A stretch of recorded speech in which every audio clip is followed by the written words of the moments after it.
we are looking at aircraft response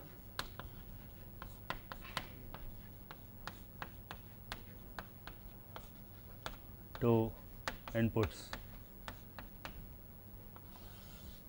Inputs are the inputs that we can control, right?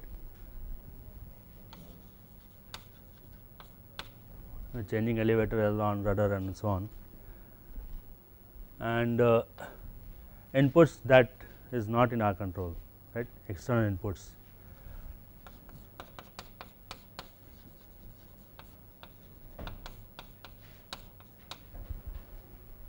Right.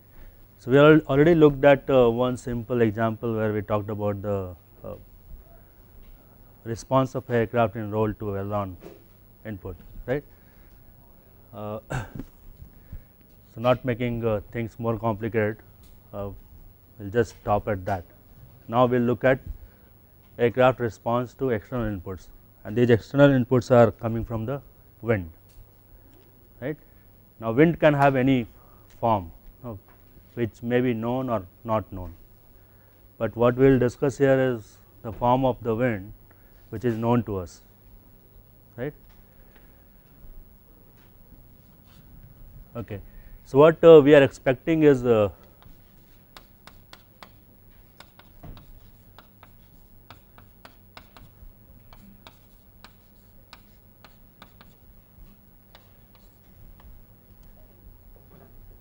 this extra term accounting for the external inputs,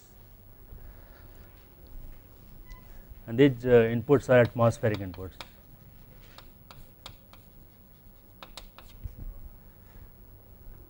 Right. So, what is going to change if you have wind changing? One thing is flying your aircraft in still air, right. Then what you are talking about is these velocities along XYZ axis of the aircraft and the rates, right. These velocities are going to enter into the aerodynamic forces and moments, right. So, if I talk about another situation which is not still wind, not still air, but the air has some velocity, the wind has some profile, right, in space or in time.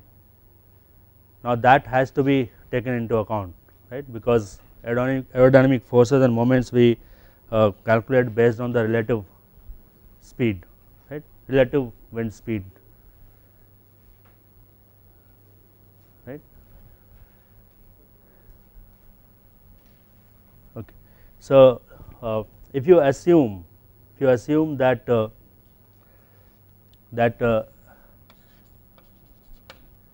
your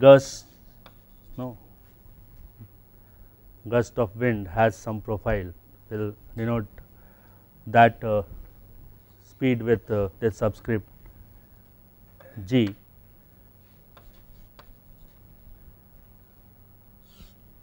right. So, wind has some velocities, it is not still air, and it can also have a profile over some distance, right, which can be larger than the size of the aircraft. In such a case, you will also have gusts which are known as rotary gusts. Okay.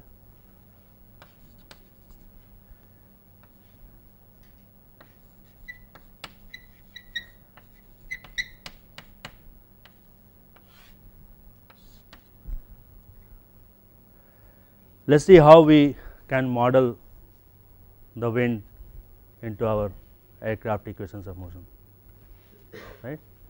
So, what about like double derivatives of velocity? I mean, if there is a sudden gust, we can't model it as a linear, right. So, how do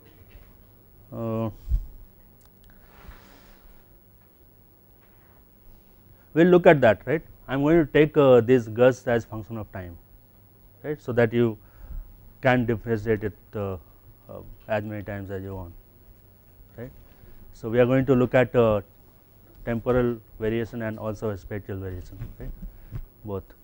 So, what is it going to change? It is going to change the relative airspeed, right, coming onto the wind, coming onto the airplane, right.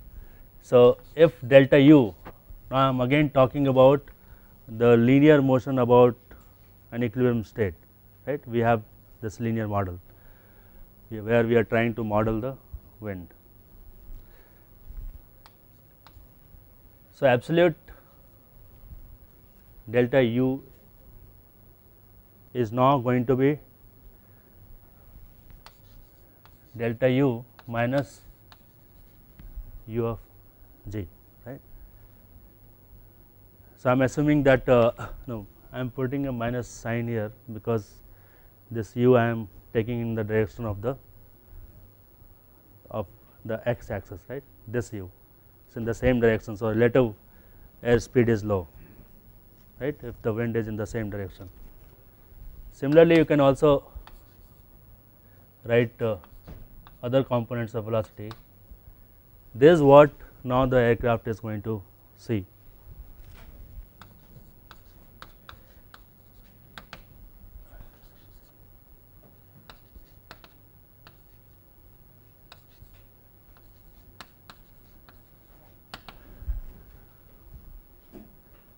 And the rates are also going to be different, and I will tell you where this change in roll rate due to the wind is coming into, right. Where is this coming from? I will tell you shortly.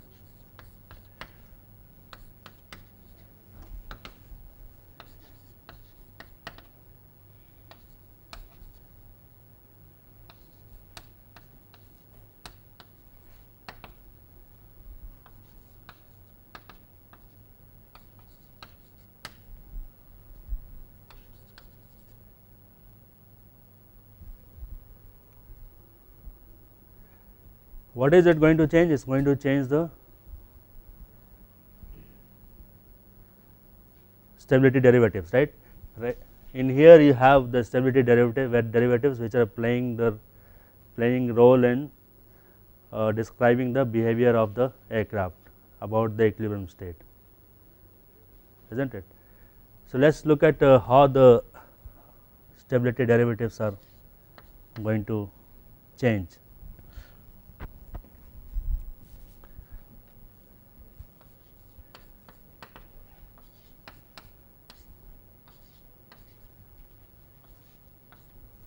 Now, this delta u here is the new delta u.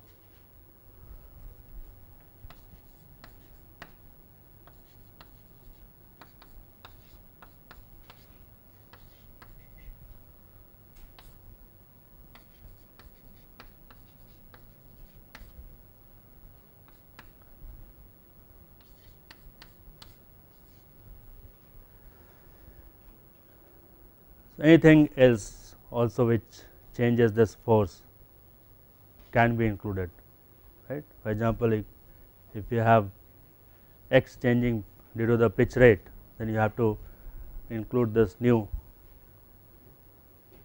change in pitch rate in your model.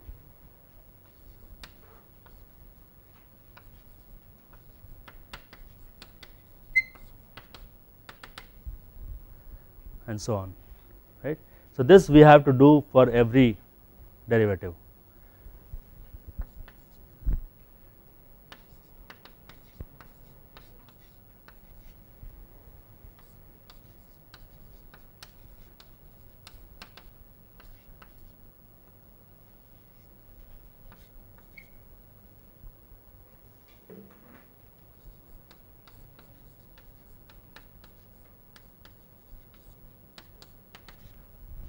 And so on.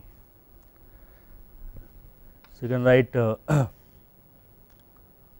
other terms also in this fashion.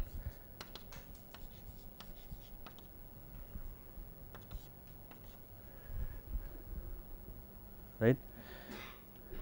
Now the question is where this rotary gust is coming from. You understand where this this wind profile is coming. The wind has some velocity, right, and this rotary gust is coming from that wind profile. So let's look at let's go back to the previous lectures where I was talking about how a pitch rate can introduce a velocity in the forward direction, in the vertical direction, right. So we had this aircraft which is pitching, and then it can introduce this delta W, right, because it is lying away from the CG, right. So going by the same argument, you can write this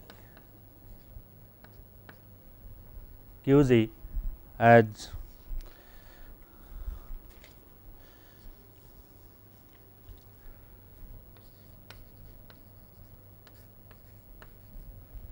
right. This is the x direction. If you have wind changing in along the x direction of the aircraft, then it can give rise to this pitch rate, which is rotary gust, right.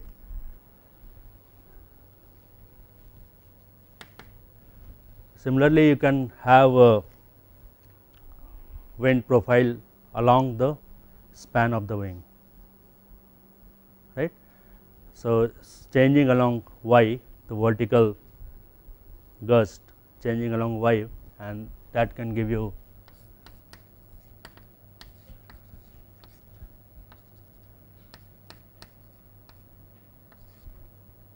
a rotary gust in roll, right. Everybody gets this. So look at this airplane from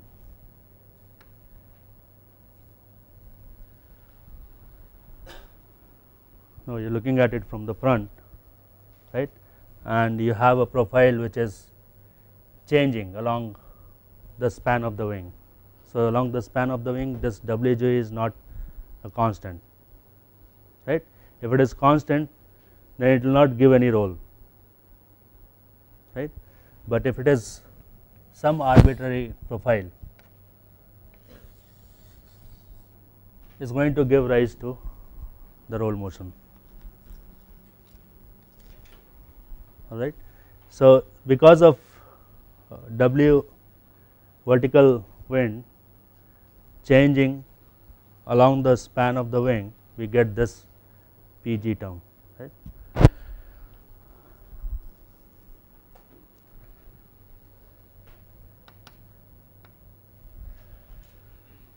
Okay. Is it also going to give you yaw?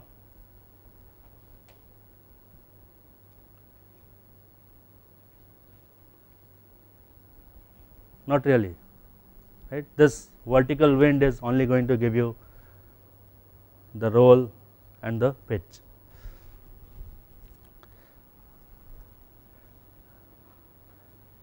Now this can also be written in terms of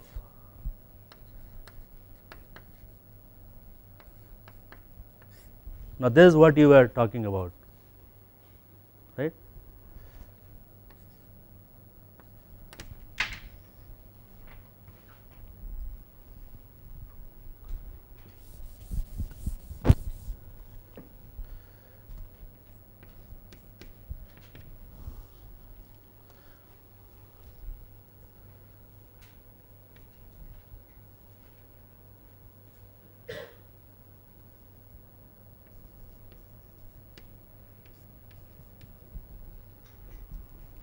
Right, this is what you talked about. Okay. Now if we include these terms, extra terms in the aircraft linearized model about the equilibrium state, then what you are going to see is this extra term, right. So, let me just write down the equations for the perturbed longitudinal motion.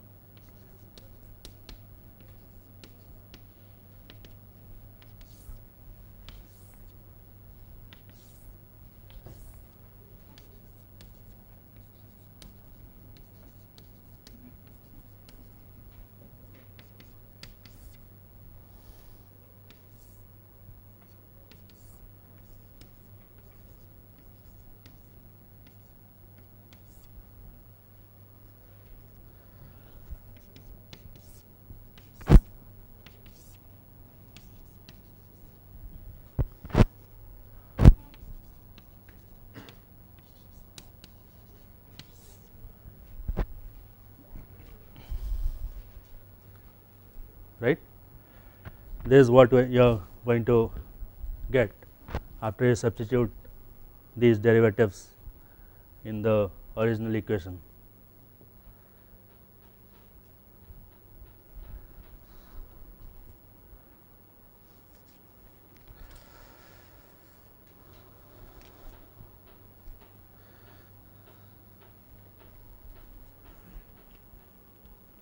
Okay, so this is my original A matrix, which was obtained by linearizing aircraft equations of motion around the equilibrium state, and this is my original B matrix.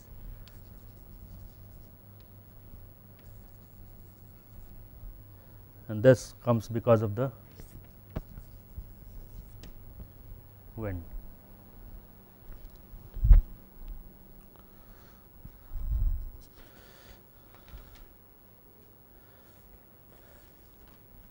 So, again if you want to model all of them together, then doing anything analytically is not possible here. So, what we are going to do is we are going to take one simple case and see how you can model the wind into your equations of motion and study the aircraft response to the gust.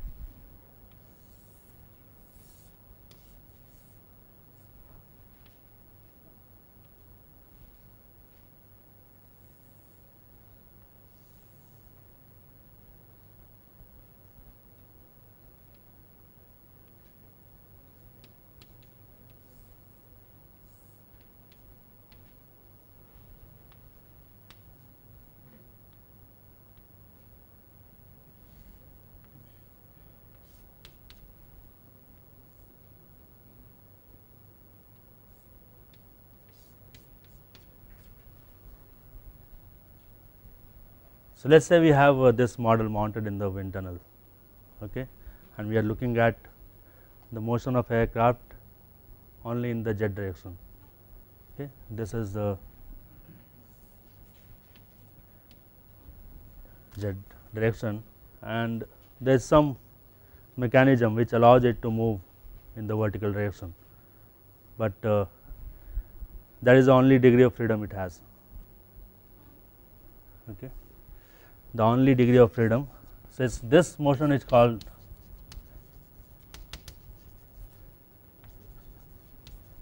plunging motion. Okay.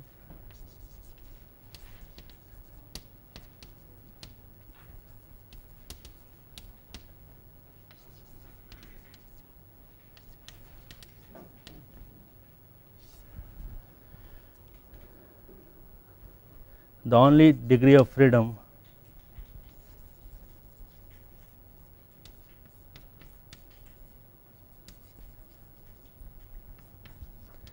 this aircraft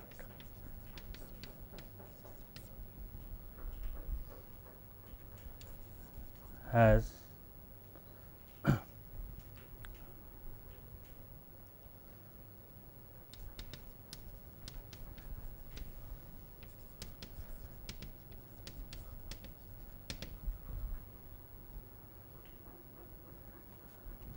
okay, and you have some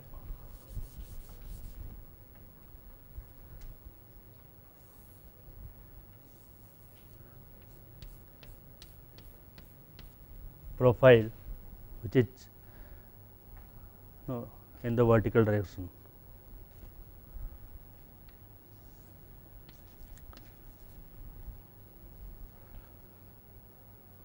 Right.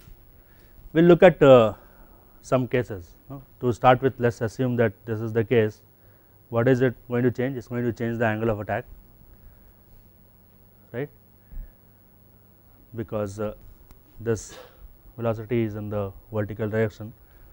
So, let us try to look at the motion of the aircraft along z direction, right. So, writing down the equations for the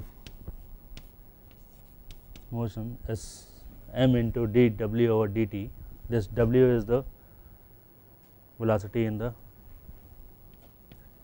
z direction, and that is going to be equal to this acceleration is coming because of the aerodynamic forces, right, and the weight of the aircraft.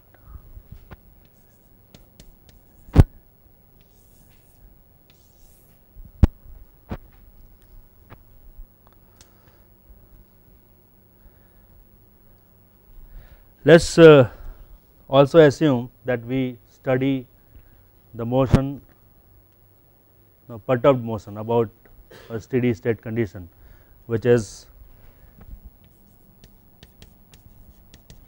this. Okay. So, aircraft is perfectly balanced with the lift, weight is perfectly balanced with the weight in the steady state condition, right. This z naught is minus of L.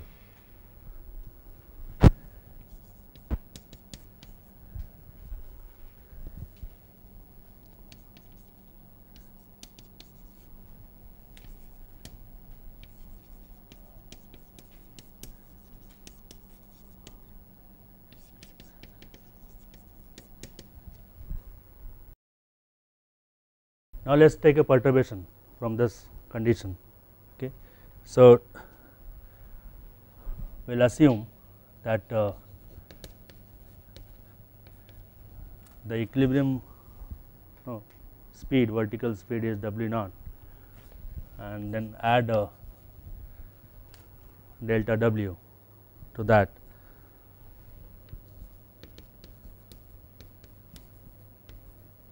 and this is going to change the force in the vertical direction, right.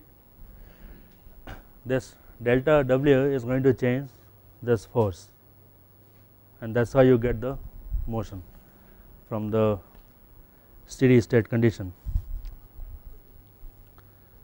Substitute these in this equation.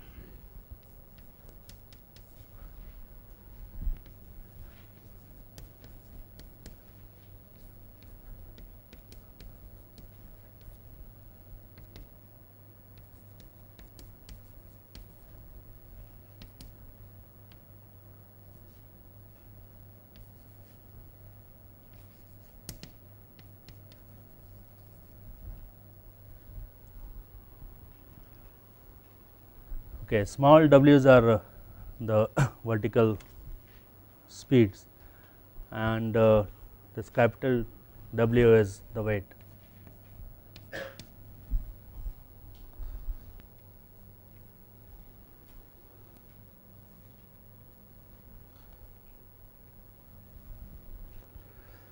Okay. So, what we get from here is this.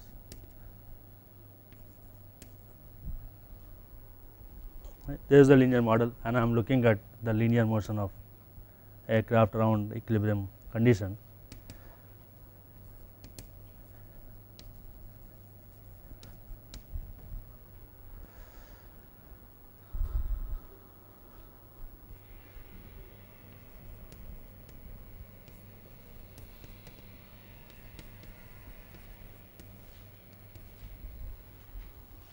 Now, this force is going to change because of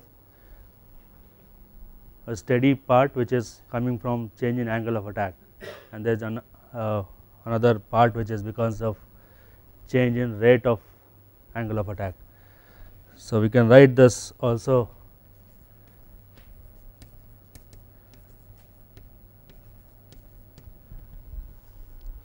as this, right, z alpha into delta alpha plus z alpha dot delta alpha dot.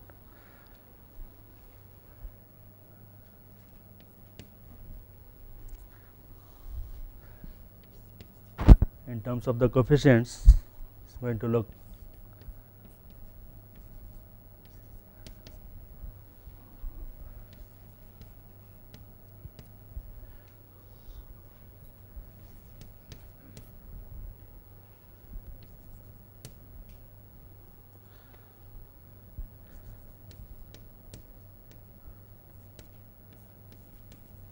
something like this, right. We have to non-dimensionalize this coefficient. So, we are using this factor to non-dimensionalize this number, right, which otherwise will have a unit because of this alpha dot.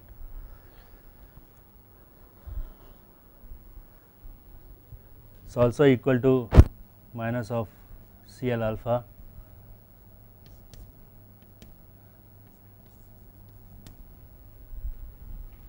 minus of CL alpha dot.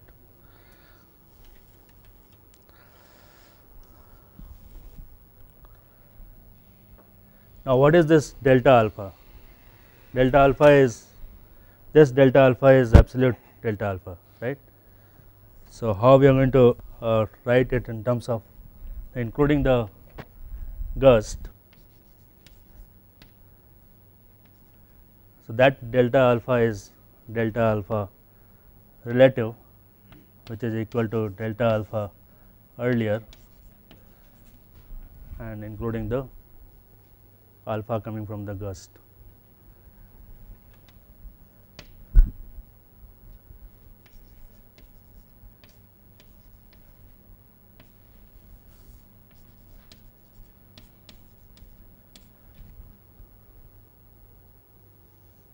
Right.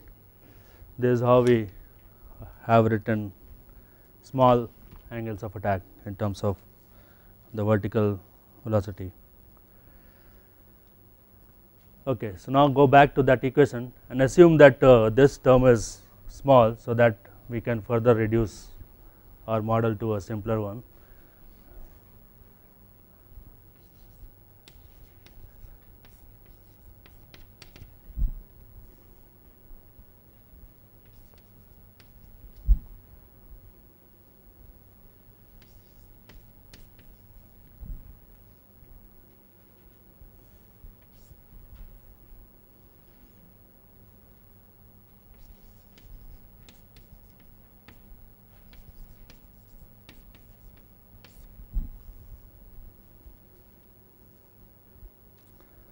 You can also go back and just write this as z alpha. So,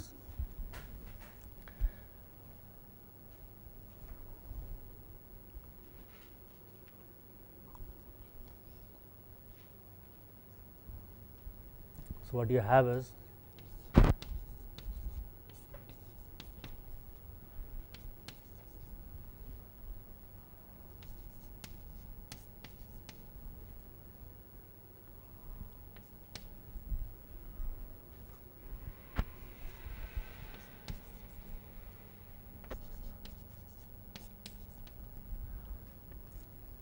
remember what we are assuming here is that this z alpha dot is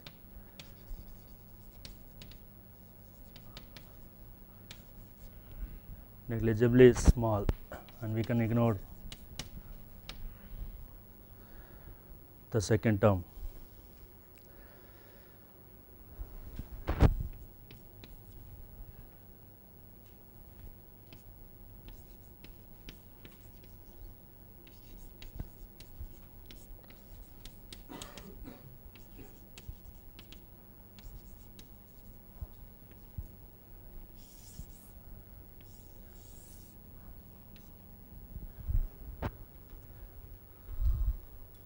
So, clearly this term is appearing as a input term which is not under your control, right. We can only define some particular variation and look at the dynamics of aircraft in the vertical direction, in the plunging motion, right. if we do not have any knowledge of this Wg, then you have to go for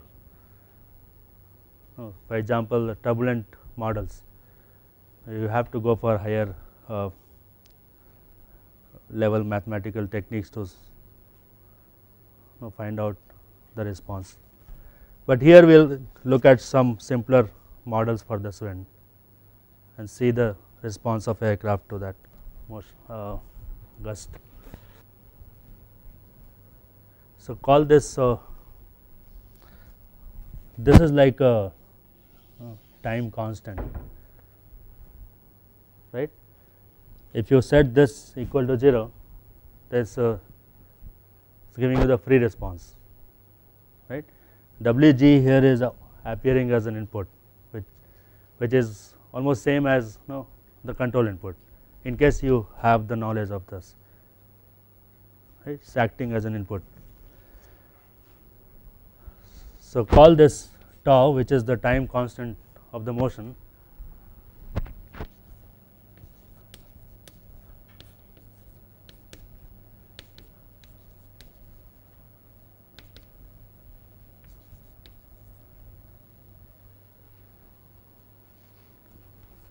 and try to solve this equation.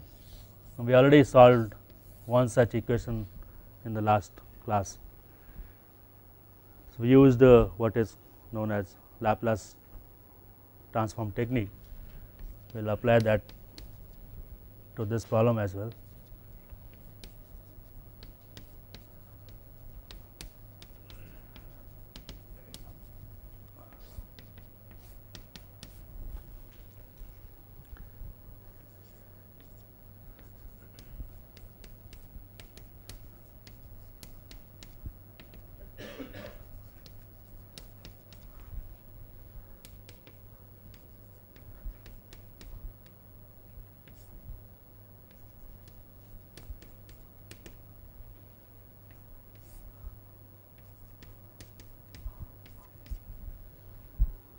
Right. The advantage here is that it converts a differential equation into an algebraic equation, right, and you are more at ease solving algebraic equation than solving a differential equation. So, this is one big advantage of using this technique, and it is applicable only to linear models. Now, let us look at a profile of this W g, and it is looking something like this. So, your aircraft is going in this direction and suddenly it sees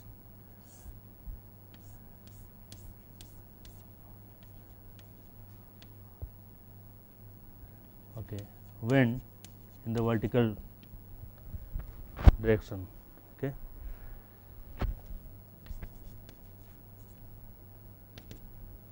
So, it is like a step input, right. So, let us say that this amplitude of this step is Ag. What is the Wg s for this step input? We have to take the Laplace transform of this time variation. So, this is a step or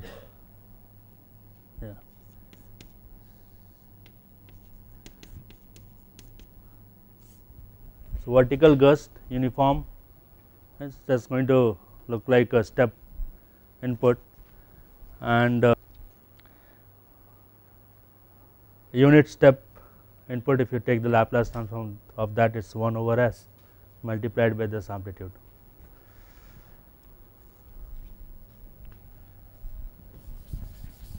Now, let us try to solve that equation, write it in time domain.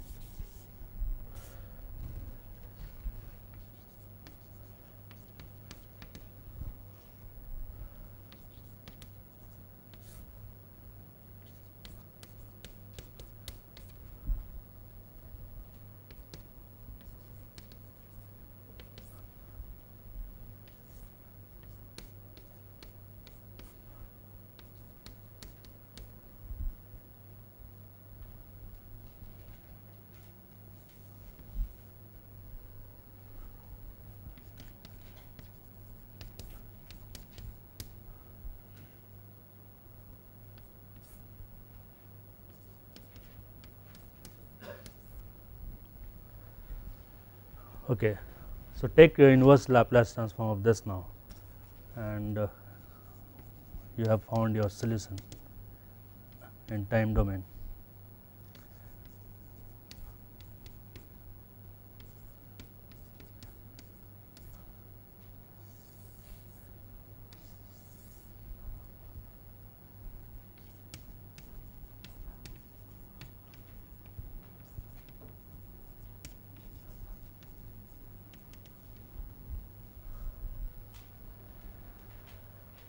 You can also calculate the normal acceleration from this by integrating it or differentiating it with respect to time, and that is going to be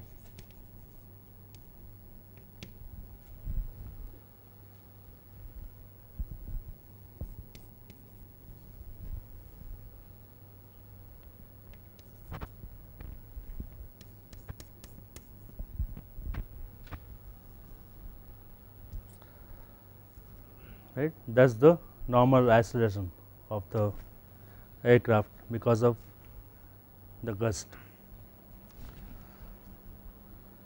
When is it going to be maximum? It is going to be 0 at steady state, right, but it is going to be maximum at t equal to 0.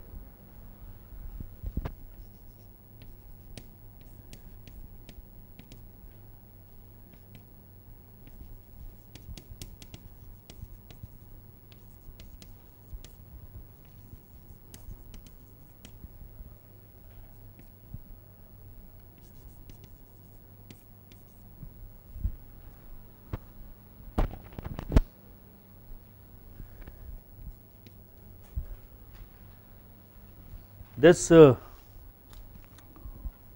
which is the time constant, is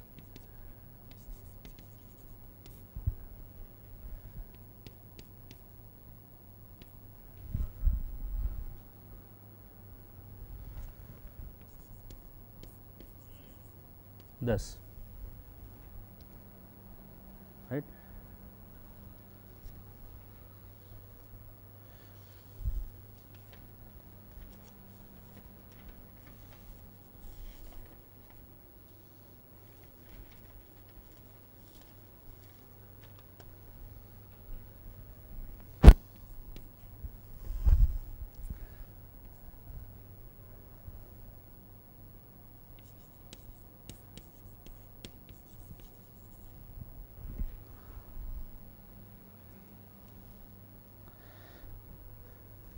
This Z alpha is nothing but the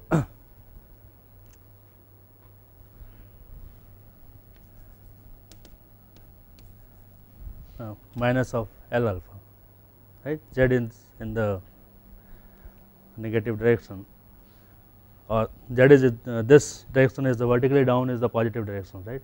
So, left is acting in the negative direction according to the choice of axis system that we have. So, Z alpha is minus of L alpha, right.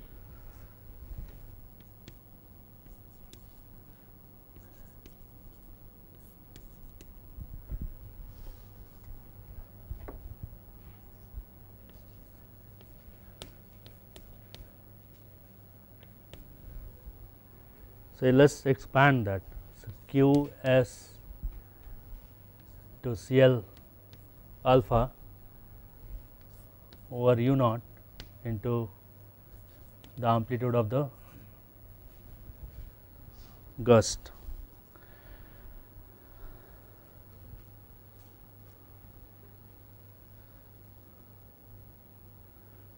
And there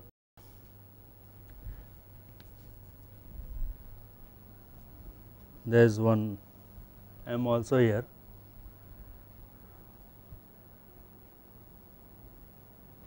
Right, whenever we write Z alpha, we are taking M as the factor, right. We are dividing, so this Z is C Z Q into S. When we write Z alpha, we write it like this. that is where this m comes from.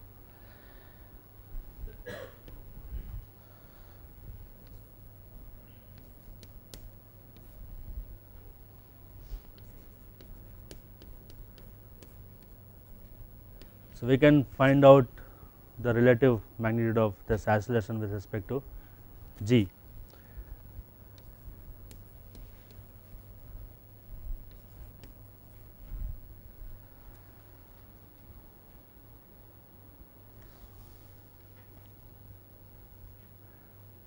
And this is nothing but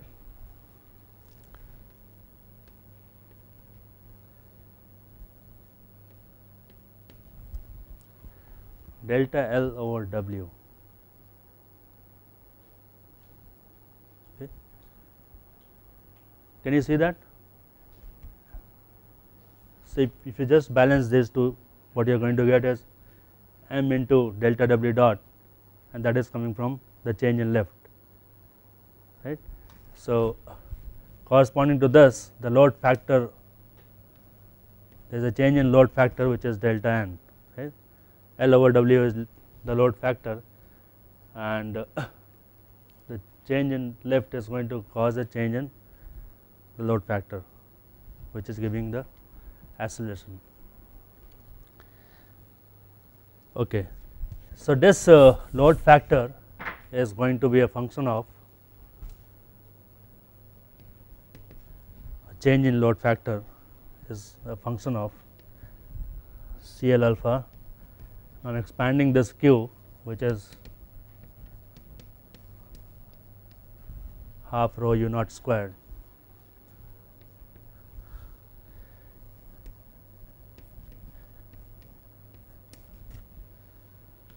So, this acceleration is definitely, from this formula you can see that it is going to depend upon how your wing loading is,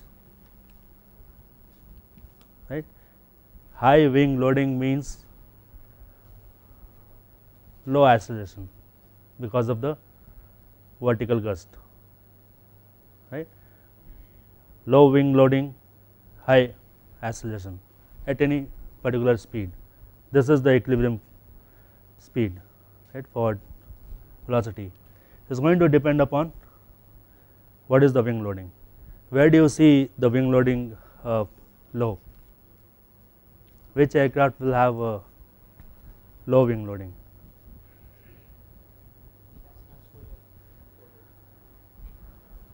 Transport aircraft.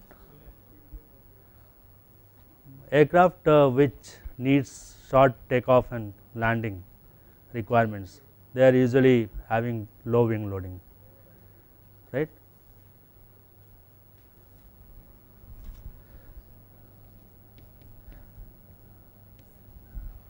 Short takeoff and landing requirements results in low wing loading, or you can make statements other way around as well,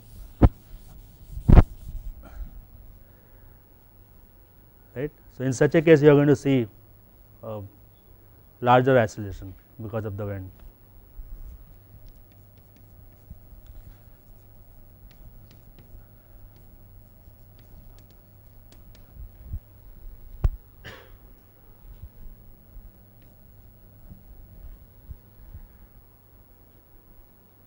For aircraft with so this is clearly related to the landing and takeoff performance of the aircraft, right, landing and takeoff performance requirements of the aircraft. So, short takeoff and landing aircraft designed for this case will have low wing loading, and in such a case you will see larger acceleration due to the vertical gust.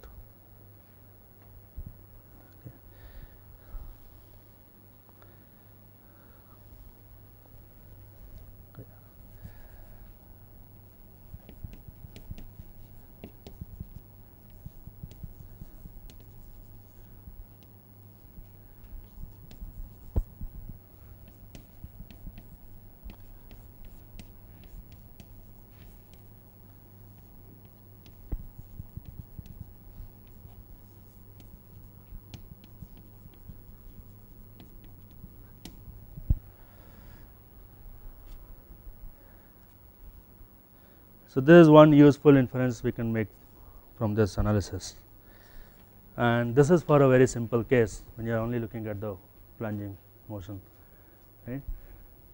What we will do in the next class is we will look at another profile, right, again in time, but the wind may be varying also spatially, it is not just a temporal variation.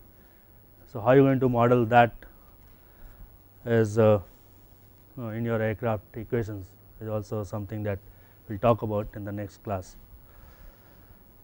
Right, we can stop at this point.